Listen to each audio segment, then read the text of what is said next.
Jeremiah chapter 25. The word that came to Jeremiah concerning the people of Judah in the 4th year of Jehoiakim, the son of Josiah, the king of Judah. That was the 1st year of Nebuchadnezzar, king of Babylon. The which Jeremiah the prophet spake unto all the people of Judah, and to all the inhabitants of Jerusalem, saying, For the 13th year of Josiah the son of Ammon, king of Judah, even unto this day, that is the 23 year, the word of the Lord hath come unto me, and I have spoken unto you, rising early and speaking, but ye have not hearkened. And the Lord hath sent unto you all his servants the prophets, rising early and sending them, but ye have not hearkened, nor inclined your ear to hear. They said, Turn ye again now every one from his evil way, and from the evil of your doings, and dwell in the land that the Lord hath given you, and given unto you, and to your fathers forever and ever. And go not after other gods to serve them, and to worship them, and provoke me not to anger with the works of your hands, and I will do you no hurt. Yet ye have not hearkened unto me, saith the Lord, that ye might provoke me to anger, and the works of your hands to your own hurt. Therefore thus saith the Lord of hosts, because ye have not heard my words. Behold, I will send and take all the families of the north, saith the Lord, and Nebuchadnezzar the king of Babylon my servant, and will bring them against this land, and against the inhabitants thereof, and against all these nations round about, and will utterly destroy them, and make them an astonishment, and a hissing, and perpetual desolations.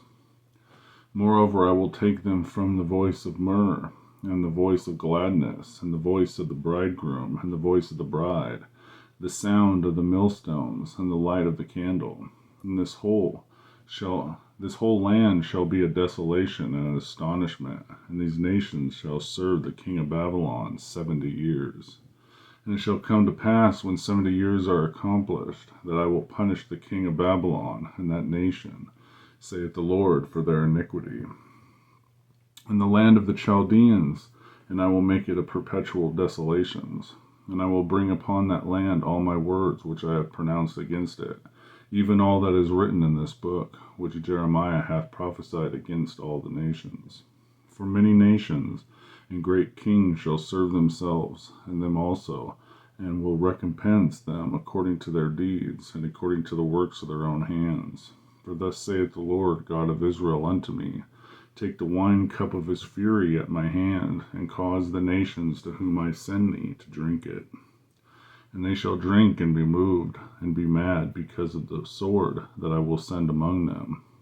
Then took I the cup at the Lord's hand, and made all the nations to drink unto whom the Lord hath sent me, to wit, Jerusalem, and the cities of Judah, and the kings thereof, the princes thereof, to make them a desolation, an astonishment, a hissing, and a curse, as it is this day.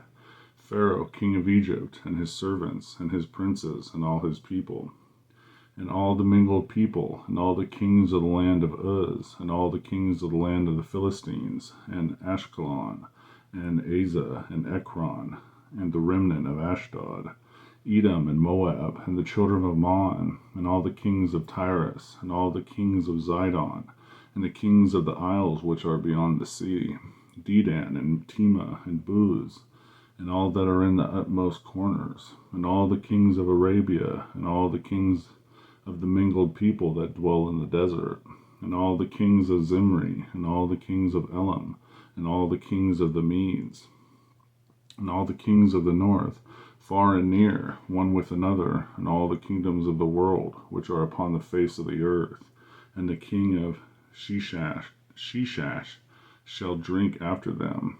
Therefore thou shalt say unto them, Thus saith the Lord of hosts, the God of Israel, Drink ye and be drunken, and spew and fall, and rise no more, because of the sword which I will send among you. And it shall be, if they refuse to take the cup at thine hand to drink, then shalt thou say unto them, Thus saith the Lord of hosts, Ye shall certainly drink. For lo, I begin to bring evil on the city which is called by my name, and should ye be utterly unpunished, ye shall not be unpunished. For I will call for a sword upon all the inhabitants of the earth, saith the Lord of hosts. Therefore prophesy thou against them all these words, and say unto them, The Lord shall roar from on high, and utter his voice from his holy habitation. He shall mightily roar upon his habitation. He shall give a shout, as they that tread the grapes against the inhabitants of the earth. A noise shall come even to the ends of the earth. For the Lord hath a controversy with the nations, and will plead with all flesh. He will give them that are wicked to the sword, saith the Lord. Thus saith the Lord of hosts, Behold, evil shall go forth from nation to nation, and great whirlwinds shall be raised up from the coasts of the earth. And the slain of the Lord shall be at that day from one end of the earth even unto the other end of the earth. They shall not be lamented, neither gathered nor buried. They shall be dung upon the ground. Howl, ye shepherds, and cry, and wallow yourselves in the ashes, ye principal of the flock. For the days of your slaughter and your dispersions are accomplished, and ye shall fall like the pleasant vessel, and the shepherds have no way to flee, nor the principal of the flock to escape. A voice of the cry of the shepherds, and a howling of the principal of the flock shall be heard, for the Lord has spoiled their pasture, and the peaceable habitations are cut down, because of the fierce anger of the Lord. He hath forsaken his covert, as a lion, for their land is desolate, because of the fierceness of the oppressor, and because of the fierce anger. Jeremiah chapter 25.